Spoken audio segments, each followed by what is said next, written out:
Hello everyone, hope you all are doing well. So today we are going to discuss the next question of our agriculture optional answer writing practice series. And the question for today is elucidate different forest policies and their aims. So this question was asked in this year's mains. Okay, that is the UPSC Civil Services Examination Agriculture Optional Paper 2025.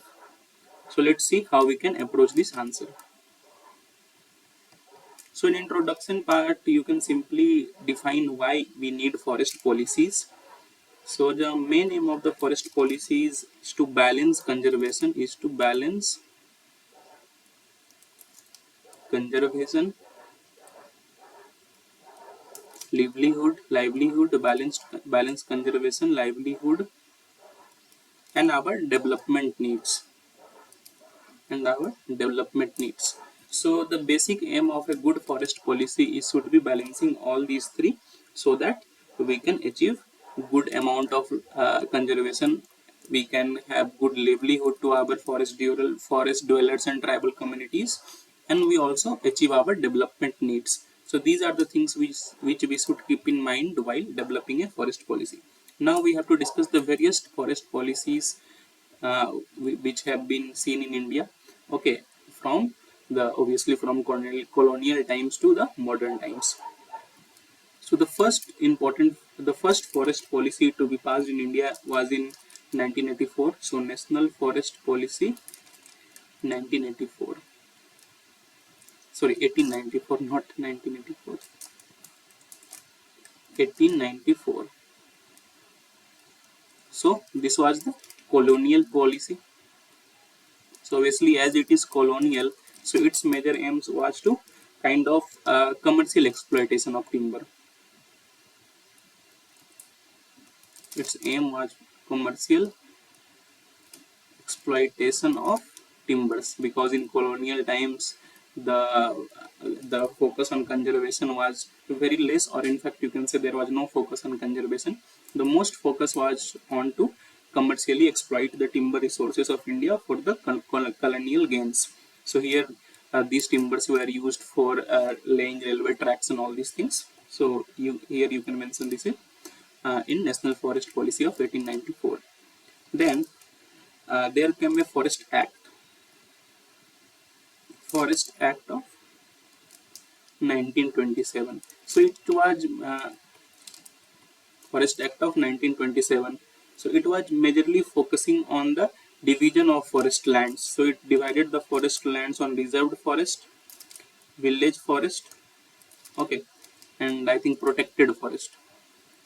Reserve forest, village forest, and protected forest. So a bit of kind of protection came into being, where protected forests were made, whereas reserved forests were made for the government use, reserved for government use. So they divided the forest in three types in Forest Act 1927. So it was also colonial, and here also majorly we see that the exploitation of timber was huge. Okay, there was huge exploitation, commercial exploitation of timber. So these were the two colonial laws, or you can say colonial policies. After that, independence happened, and we moved to the first post-independence forest policy, that is National Forest Policy of 1952. So from here onwards, the focus was kind of sustainable use of forest. We saw that the Britishers, the colonial empires, have made Indian forest very negligible in amount. They have exploited Indian forest to such an extent that conservation is the need. So here the major aim was to bring 33% of total land area under forests. Okay, the aim was to bring 33% of total land area under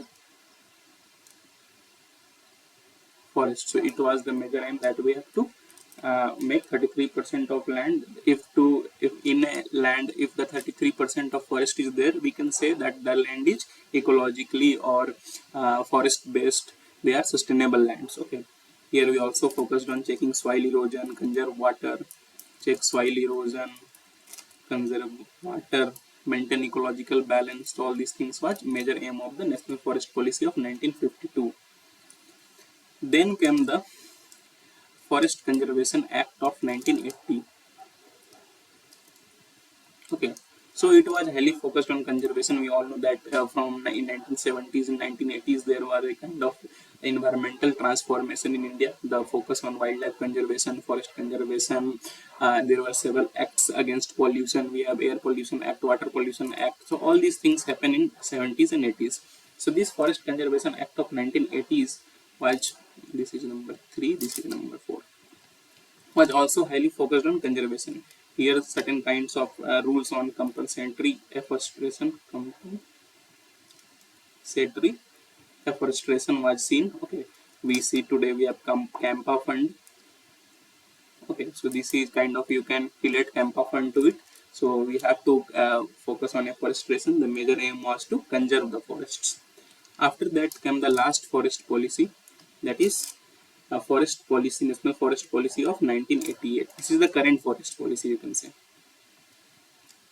National Forest Policy of 1988.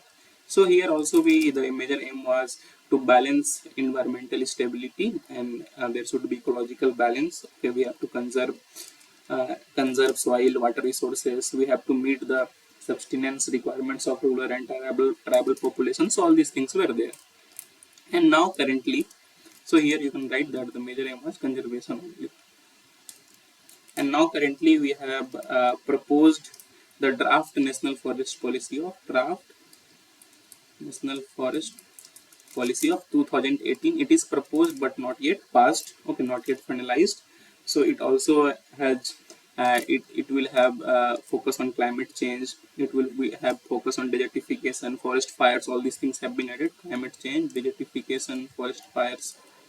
All these things have been forest, and we also focus to ensure that our forest and tree cover makes to 33%. Okay, currently it is around 25%, 25.17%.